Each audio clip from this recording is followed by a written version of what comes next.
Continuando con el segundo tema de este módulo, vamos a estudiar los diferentes modelos de la máquina sincrónica en secuencia positiva, negativa y cero que me permitan realizar un estudio de régimen desequilibrado de esta máquina. Entonces, los desequilibrios de los sistemas eléctricos de potencia y de las máquinas eléctricas se pueden analizar mediante la transformación de componentes simétricas, como lo veíamos en el curso de conversión de energía 3. Recordemos que vamos a utilizar las componentes simétricas hermitianas en potencia. Entonces, para este fin, es necesario determinar los modelos de la máquina sincrónica de polos salientes en secuencia positiva, negativa y cero. El modelo de régimen permanente de la máquina sincrónica se obtiene al excitar la armadura de la máquina mediante un sistema balanceado de corrientes de secuencia positiva. Por lo tanto, el diagrama fasorial y sus ecuaciones asociadas modelan la red de secuencia positiva de la máquina sincrónica de polos salientes. Es decir, el modelo de secuencia positiva de la máquina sincrónica corresponde al diagrama fasorial que hemos estudiado a lo largo de todo el curso. En análisis aproximados se puede despreciar las diferencias entre la reactancia de eje directo y de eje cuadratura del convertidor, simplificando el modelo de secuencia positiva de la máquina al de una máquina de rotor liso, es decir, a la fuerza electromotriz conectada en serie con la reactancia de eje directo. El circuito equivalente de secuencia cero está constituido únicamente por las reactancias de dispersión del estator, al igual que veíamos en el curso de conversión de energía 3 con la máquina de inducción. Si se alimenta la armadura con un sistema de corrientes de secuencia cero, la fuerza magnetomotriz resultante en el entrehierro de la máquina simétrica es nula. Por este motivo, el modelo de secuencia cero no tiene fuentes de fuerza electromotriz. El modelo de secuencia negativa se obtiene excitando los devanados de armadura de la máquina con un sistema balanceado de secuencia negativa, como el que vemos en la lámina, en donde primero pasa la fase A, después la fase C y finalmente la fase B. Entonces, aplicando la transformación de par sobre este juego de corrientes de secuencia negativa, vamos a obtener la siguiente relación. Corriente de eje directo igual a raíz de 3 y e coseno de 2 omega t.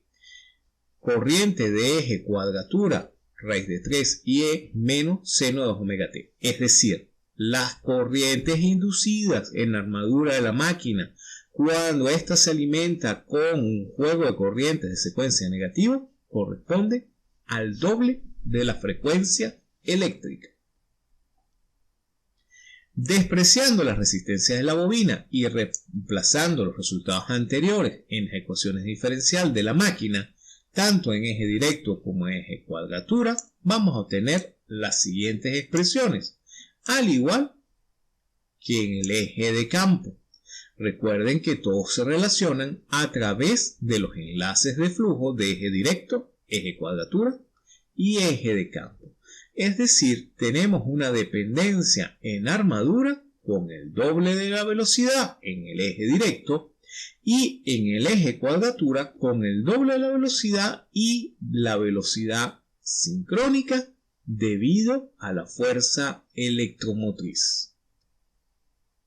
Entonces, determinando la corriente de campo en función de la corriente de eje directo, se obtiene la siguiente relación, donde también vemos una nueva componente del doble de frecuencia.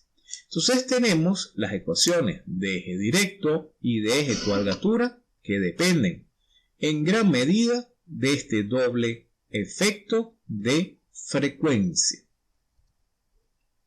Entonces, aplicando la transformación de par sobre las componentes BD y BQ, vamos a tener que BA es de la forma que sigue a continuación.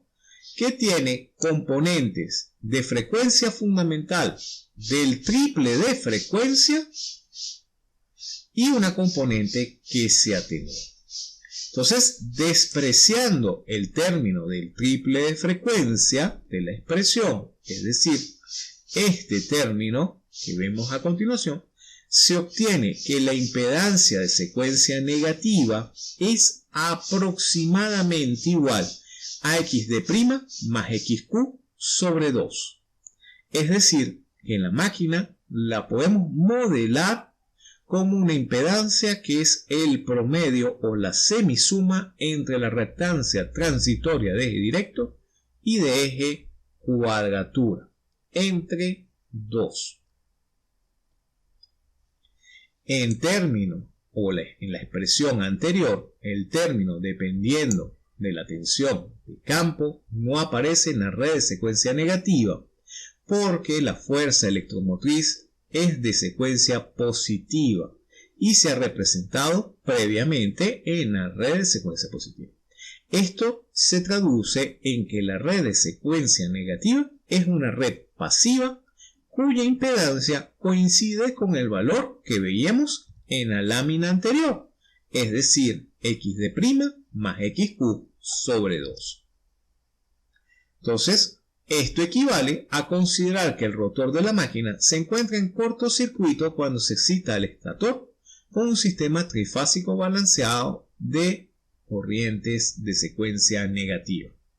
La corriente de secuencia negativa produce un campo magnético rotatorio que gira a la velocidad sincrónica en sentido contrario a la referencia de giro del sistema rotórico. Alternativamente, con una frecuencia del doble de la sincrónica, el campo magnético rotatorio de secuencia negativa cruza la reluctancia de eje directo y de eje cuadratura. Por este motivo, la impedancia de secuencia negativa es el promedio de las impedancias ofrecidas por estos dos ejes. Entonces, como la bobina de eje directo y de campo están acopladas magnéticamente, cuando la amplitud de la fuerza electromagnetomotriz de armadura está alineada con el eje magnético del rotor, se refleja en bornes de la armadura la reactancia transitoria de eje directo, xd'.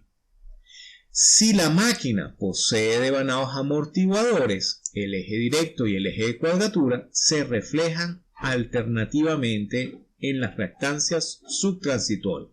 Entonces, en este caso, la reactancia de secuencia negativa sería la semisuma de la reactancia de eje directo y cuadratura subtransitoria. La componente del triple de frecuencia obtenida se debe a que el campo magnético rotatorio de secuencia negativa corta los conductores rotor con 2 veces la velocidad sincrónica, orientando fuerzas electromotrices y corrientes del doble de la frecuencia en las bobinas del rotor.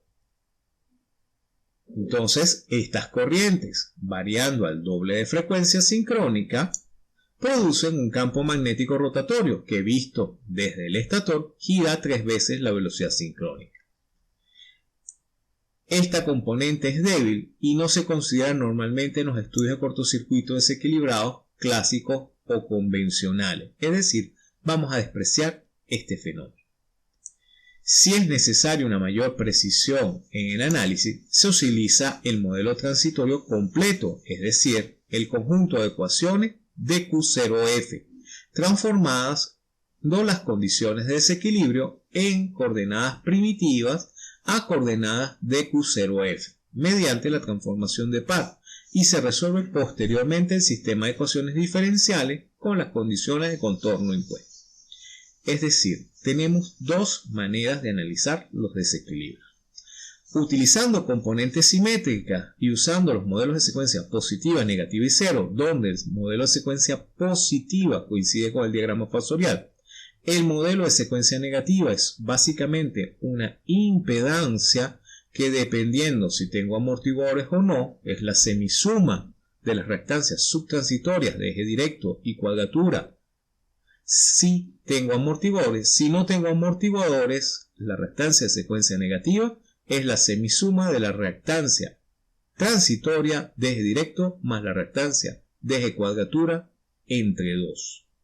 Y la de secuencia 0 es básicamente la dispersión del estator.